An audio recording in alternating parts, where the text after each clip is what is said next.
بسم اللہ الرحمن الرحیم۔ السلام علیکم ناظرین اکرام، نئی ویڈیو میں آپ کو خوش آمدید کہتے ہیں۔ روس اور یوکرین کے درمیان جاری جنگ کے حوالے سے تازہ ترین اپڈیٹس کے ساتھ حاضر ہیں۔ یوکرینی صدر ولادیمیر زیلنسکی کا کہنا ہے کہ اگر یوکرین میں جاری جنگ کو نہ روکا گیا تو روس کا اگلا ہدف نیٹو ممالک ہوں گے۔ روس بہت جلد مغربی اتحاد پر حملہ کرنے والا ہے، جبکہ روس ولادیمیر زیلنسکی نے پولینڈ سے ٹینکوں کی فراہمی کا بھی مطالبہ کر دیا ہے۔ دوسری جانب امریکی صدر جو بائیڈن نے پولینڈ کے دورے کے دوران پیوٹن کو کسائی قرار دیا اور کہا کہ وہ اب اقتدار میں نہیں رہ سکتے۔ اسی طرح آئی ایم ایف نے یوکرین جنگ پر عالمی بدامنی کا خدشہ ظاہر کر دیا ہے۔ آئی ایم ایف کے سربراہ کا کہنا ہے کہ روس پر عالمی پابندیاں غریب ممالک کے لیے مشکلات پیدا کر رہی ہیں، جبکہ برطانیہ نے روس کو اس پر عائد پابندیاں ہٹانے کی مشروط پیشکش کر دی ہے۔ برطانیہ کا کہنا ہے کہ پابندیوں کے خاتمے کے لیے روس یوکرین سے فوجیں نکال لے اور مستقبل میں جارحیت نہ کرنے کی یقین دہانی کروائے۔ جبکہ روس اور یوکرین کے درمیان جاری جنگ میں نیا موڑ آ گیا ہے۔ یوکرینی مزاحمت نے روسی افواج کو پسپائی اختیار کرنے پر مجبور کر دیا ہے۔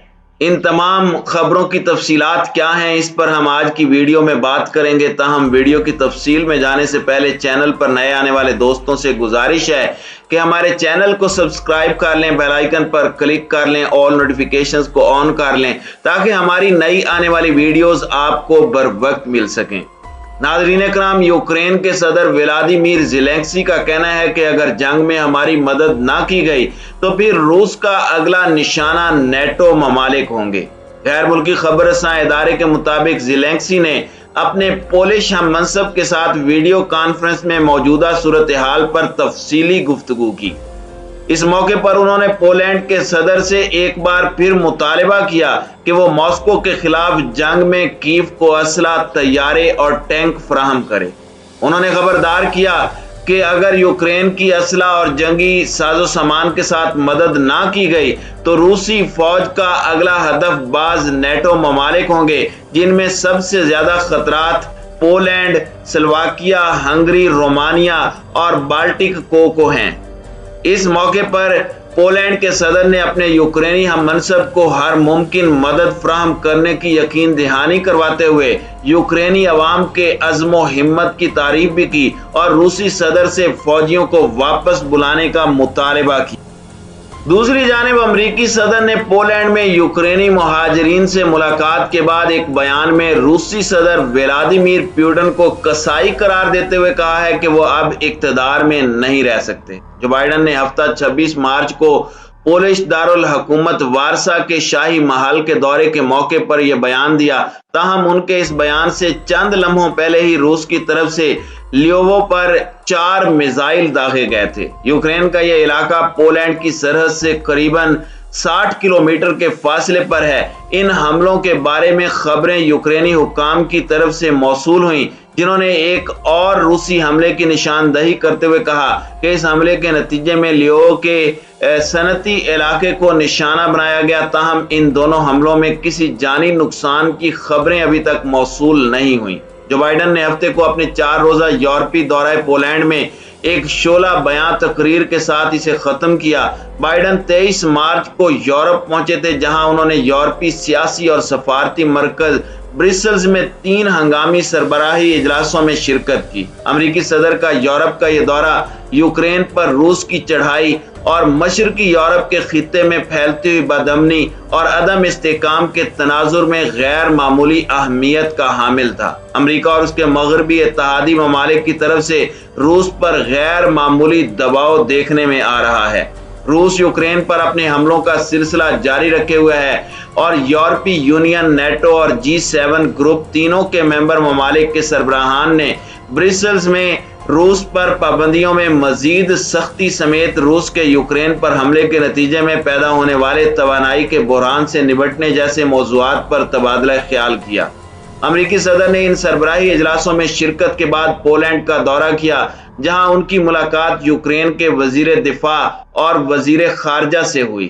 صدر بائیڈن کے ساتھ امریکی وزیر خارجہ انٹونی بلنکن اور وزیر دفاع لائیڈ آسٹن بھی موجود تھے۔ اس سے قبل یوکرینی وزیر دفاع نے بتایا تھا کہ پولینڈ کے دارالحکومت وارسا میں انہوں نے ملکی وزیر خارجہ کے ہمراہ اپنے امریکی ہم منصب سے ملاقات کی، جس میں موجودہ مسائل پر تبادلہ خیال کے ساتھ ساتھ کیف اور واشنگٹن کے درمیان سیاسی اور دفاعی تعاون پر بات چیت کی گئی۔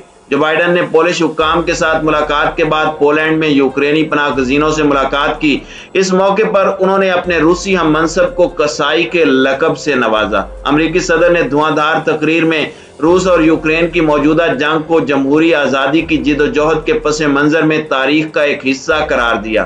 جو بائیڈن نے کہا، خدا کے لیے یہ شخص اقتدار میں نہیں رہ سکتا۔ بائیڈن کی اس سے مراد روسی صدر ولادیمیر پوٹن تھی۔ دوسری جانب امریکی صدر کے اس بیان پر رد عمل ظاہر کرتے ہوئے کرملن نے اسے رد کر دیا اور کہا کہ یہ بائیڈن کا فیصلہ نہیں ہو سکتا، روس کا صدر روسی عوام منتخب کرتے ہیں۔ امریکی صدر نے اپنے بیان میں روس کی موجودہ جنگ کے بارے میں اپنے موقف کا اظہار کرتے ہوئے کہا کہ ہمیں اس پر کڑی نظر رکھنا ہوگی۔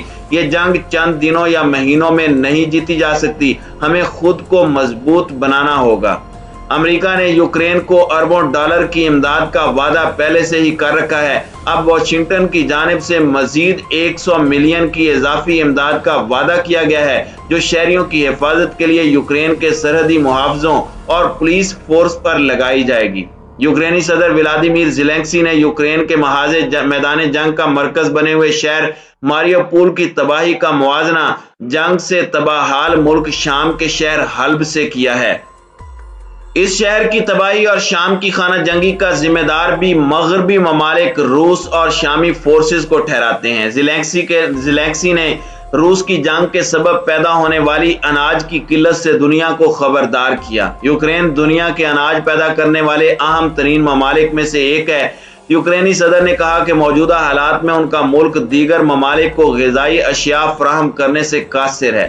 زیلنسکی نے ساتھ ہی توانائی پیدا کرنے والے ممالک پر زور دیا کہ وہ اپنی توانائی کی سپلائی کو مضبوط تر اور مؤثر بنائیں تاکہ روس اپنی تیل اور گیس کی دولت کے بل بوتے پر دیگر قوموں کو بلیک میل نہ کر سکے۔ دوسری جانب عالمی مالیاتی فنڈ کے سربراہ نے خبردار کیا ہے کہ روسی جنگ کے سبب عالمی معیشت پر پڑنے والا دباؤ مشرق وسطیٰ اور دیگر خطوں میں بدامنی کا سبب بن سکتا ہے۔ غیر ملکی خبر رساں ادارے کے مطابق قطر میں ہونے والے دوحہ فورم سے خطاب کرتے ہوئے ان کا کہنا تھا کہ روس کے یوکرین پر حملے اور اس کے بعد روس پر لگنے والی پابندیوں کے سبب پیدا ہونے والی معاشی مشکلات سے دنیا کے غریب لوگ سب سے زیادہ متاثر ہو رہے ہیں اور انہیں خوراک کی قیمتوں میں اضافے اور ملازمتوں میں کمی کا سامنا ہے۔ اس صورتحال کی مثال انہوں نے 2011 میں عرب سپرنگ کے نام سے ہونے والے عوامی مظاہروں سے دی، جب معاشی بحران کے سبب کئی عرب ممالک میں حکومتوں کے خلاف شدید مظاہرے ہوئے تھے۔